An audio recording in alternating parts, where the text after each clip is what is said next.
What's going on, you guys? Welcome back to another episode of the Neverending Project. My name is Sebastian, and the TT has a few kinks we have to figure out.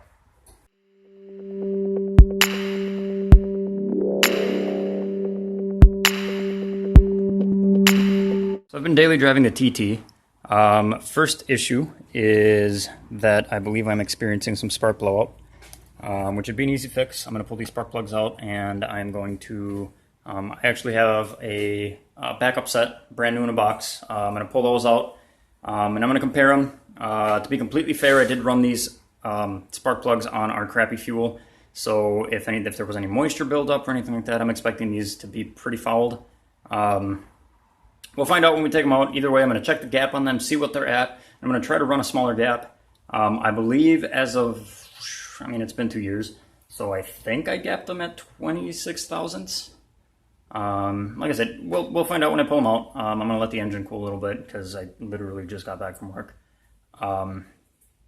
And yeah, second issue is I have a longitudinal acceleration sensor that I have to try to pull out. It's in the bracket behind the dash with no bolts to access it, as I can see. So it's kind of like pinned in there, and I don't know, I'm going to have to look up how to remove it. I'll show you guys in a second. And then thirdly, I just have to bleed the clutch slave cylinder. It was leaking on me a little bit after I had bled it the first time. I didn't know it was leaking, so I think I introduced a little bit of air because it's supposed to have a one-way valve, but I think it was leaking through the threads, so it was introducing a little bit of air through there. So the clutch is acting a little funny every now and then. It's drivable, it's not bad, but you can definitely tell that there's something there. So I'm just going to bleed it to get that out of the way. And yeah, let's get going. So like I mentioned, my longitudinal sensor is actually right here behind the dash, if I can take this out. I don't know if I can do this with one hand. There we go. Put that down there. Let me see if I can get a view there. There it is. So, that guy right there. That's where the sensor is. Let me see if I can get a zoom in here and a light. Ah, there it is. So that gold bracket is going to have to come off. There's that threaded stud that I saw there that I thought had a nut that holds onto it. As far as I can tell, it actually doesn't have a nut. I tried to feel for one. So I'm not sure how that's in there, so I'm going to have to figure out how to take that out.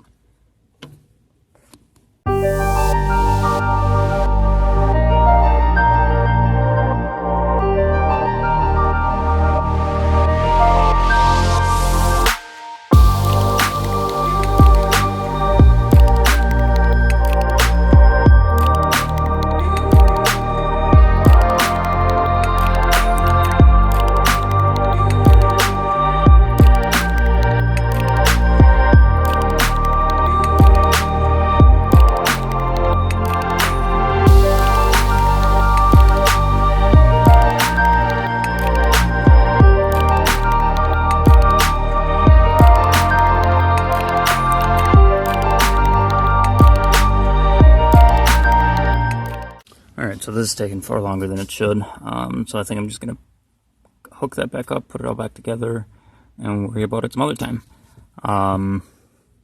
Yeah, it looks like there is one bolt that goes in through here, that's on this back side, which is what this back of that stud is. So I'm assuming if I pull that bolt out, this whole entire bracket should be free, giving me the sensor. As of right now, the only space that I could find is this space right behind here, right underneath the dash. There's a little flap.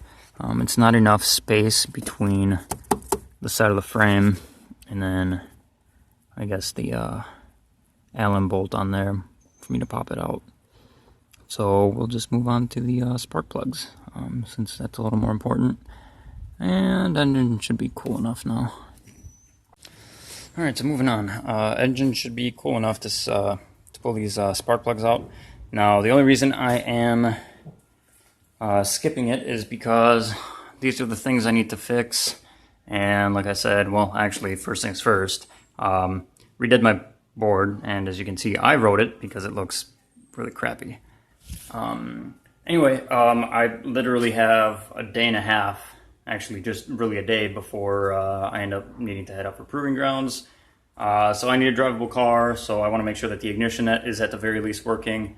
Everything else is I can deal with it. It's not hindering me. But like I said, as of right now, I'm only boosting anything over 20, and I start blowing out the spark. So yeah, let's go ahead and pull these out and see what they look like.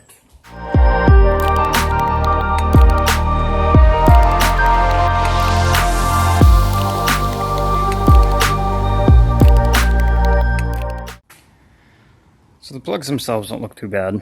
We're still going to replace them, obviously. Who knows what this bad fuel could have done to them. Either way, I'm not gonna risk it. We're just gonna go ahead and replace them. And I measured the gap, and it's sitting at about 26 thousandths of an inch. Where's my gapping tool? There we go. So for those of you that have never gapped a spark plug before, basically the gap between the two ends there, that has a measurement, and then you can you can either pull them further away or tighten them, and then you can ultimately increase the performance of the spark. Obviously, with a larger gap, it does require a higher charge time. It basically needs to have a bigger, stronger arc to make the jump, but also make a more efficient combustion, being that you've got more surface area to burn. Now, obviously, there's a lot more that goes into that than just that, but that's the gist of it. And I'm going to go ahead and gap the good ones. I'm going to finish pulling these out, and then we're going to throw the good ones in, and then yeah, we'll go from there.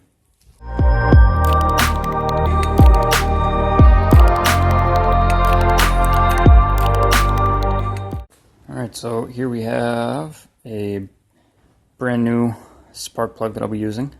Now I went through and checked the gap. These are gapped massively, so we're at 32 thousandths of an inch, which is a pretty massive gap for what I'm going to be trying to do, and for the boost that I'm running right now. And then, like I said, there's more to the details to it, but until I can, in a nutshell, until I can get control of the dwell times on my ECU, these are going to be running quite underpowered. Yeah, there we go. And yeah, they're running at 2.5 milliseconds if you're interested, or if you even know what I'm talking about for the dwell charge times for the ignition coils. I want to crank them up to 5 milliseconds, and then hopefully that'll allow me to actually bring up the gap, so then the arc can actually make that jump, and we can get a better burn. But I'm going to go ahead and gap these, and yeah. Alright guys, so I dropped down from the 32 thousandths that it was at down to 22 thousandths. Now that's a small gap, but I kind of want to play it safe and see if this works. If this ends up working, later on I'll end up opening the gap little by little until I find that sweet spot where my current setup won't make the jump. But yeah, so we're going to start small. Hopefully this does it, and well, we'll find out.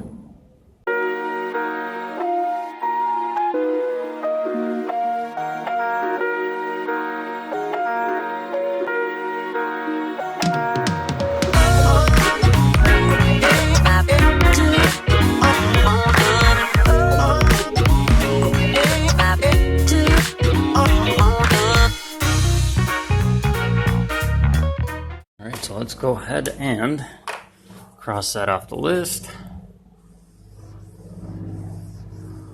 I know it might be a little premature because we don't know if that'll fix my problem, but we'll find out in the morning. Yeah, I'm just gonna we're gonna pause right there for now, or at least I'm gonna pause there for now. It's gonna be instantaneous for you. But yeah, we'll find out in the morning how that works out.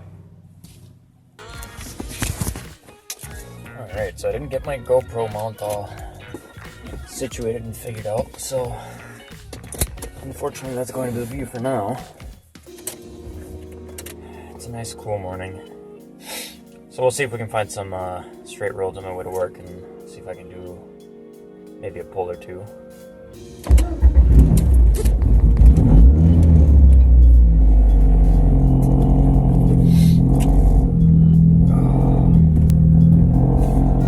A little chilly out. Alright, you guys, I'm going to do a quick pull and let's see where we're at.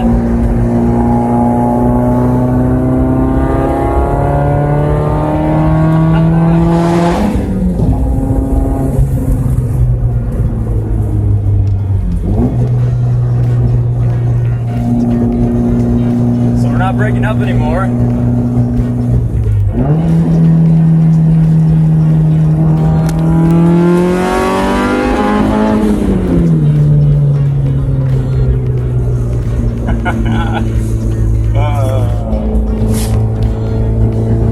Alright, so I don't know if you heard it. Right around 24 psi, I broke up a little bit.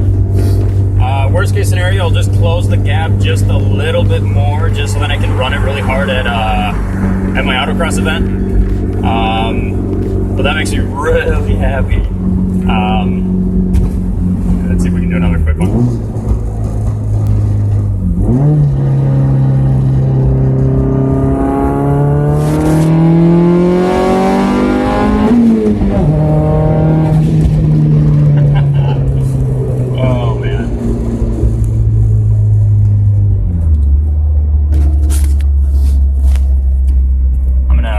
Try really hard not to want to do that a lot. Sorry for the bad view. I'll get my GoPro all set up and I'll make sure that you guys get a good view so I can do some more pulls. So time once again got the best of me, but that's okay. My biggest concern got taken care of, which is the spark plugs, or at least the gap, the cutting out. So getting that figured out was really the main thing. Now I did add this last one that I'll have to take care of at the track because I should actually be sleeping right now, but instead I'm just packing. I do leave tomorrow in the morning. I have to get up at around 6. It's just about midnight. But yeah, so I gotta get all my stuff ready. I'm gonna kind of leave it here in the garage, so first thing tomorrow morning I can just, pop it all in the TT and then head on up. And yeah, that should be really exciting.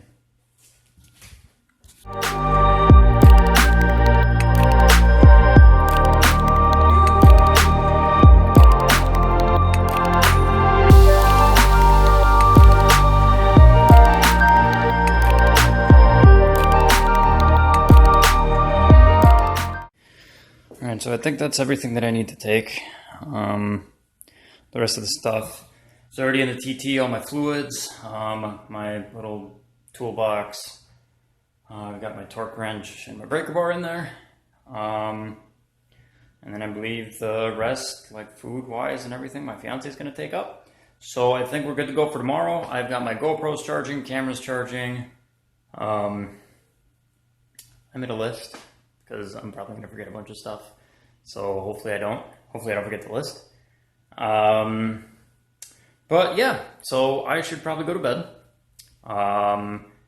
And with that, thank you guys for watching. As always, I hope that you guys are enjoying what I'm making. If not, tell me what I can do better. Anyway, I'm off to sleep. I don't know what time it is for you, but it is very late for me. So I'll catch you guys in the next video, which is going to be up in Proving Grounds. We're going to be racing. Hopefully we're not going to blow up, but I guess you guys will just have to wait and see. So I'll see you guys later.